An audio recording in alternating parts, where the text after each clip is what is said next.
বিশ্বভারতীতে ধসের রশ্মি, উত্তেজনা, চূড়ান্ত বিশৃঙ্খলা।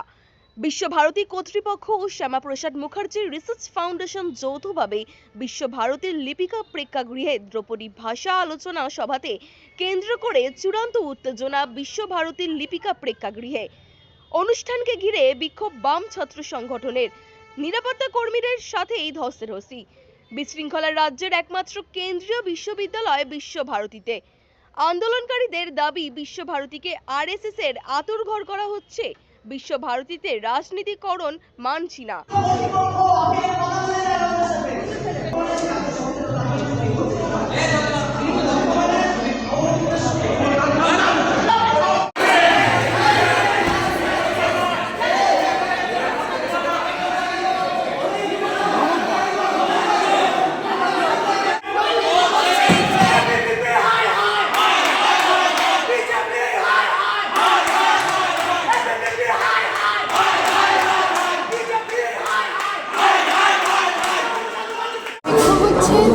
সাতটা ভাষা, তার মধ্যে মুর্শিদাবাদ থেকে চারটে ভাষা, মারাঠি, বালি, প্রাকৃত, আসামিজ।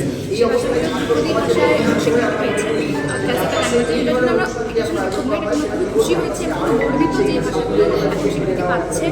বিভিন্ন লোকে বিভিন্ন দিনের অনেক দিনের কাজের ফল এটা হয়েছে। এটার জন্য খুবই খুশি। আমাদের মনে হয় ভাষাগুলো এগিয়ে পুরো দেশ জানতে পারলে আরও ভালো হবে।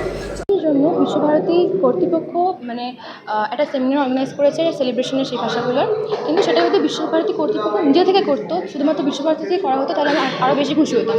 তা না করে বিশ্বভারতী কর্তৃপক্ষ এমন একটা ফাউন্ডেশনের হাত ধরে করছে যেটা পুরোপুরিভাবে বিজেপি থেকে অ্যাফিলিয়েটেড, পুরোপুরি বিজেপি থেকে স্পন্সর করে, যেটা আমরা এখানে মানছি না। আমরা কিছুতেই চাই না যে বিশ্বভারতীর মাটি, রবীন্দ্রনাথের মাটি গেরুয়াকরণ হোক, সাম্প্রদায়িকতা আসুক আমাদের এই মাটিতে, আমাদের এই ভালোবাসার শান্তিনিকেতনে। যেটা আমরা চাইছি না, সেই জন্য আমরা এখানে বিক্ষোভ দেখাচ্ছি আজকে। আর বিক্ষোভ যতক্ষণ না আমরা শেষ হবে, আমরা এখানেই থেকে যাবো। একদমই রাজনীতি টানা হচ্ছে এখানে। আমাদের এখানে গৃহকরণ যেখানে বিশ্বভারতীতে এরা এটা করে, সেটা আমাদের এনইপি বলুন কি যে কোনো পলিসিগুলো বলুন, যেগুলো আমাদের এখানে বিশ্বভারতীর স্টুডেন্টদের ওপর চাপিয়ে দেওয়া হচ্ছে, যেটাতে আমাদের ভবিষ্যৎ একেবারে অন্ধকারে চলে যাচ্ছে, সেটা আমরা কিছুতেই মানতে চাই না। বান্ধুলি কারা।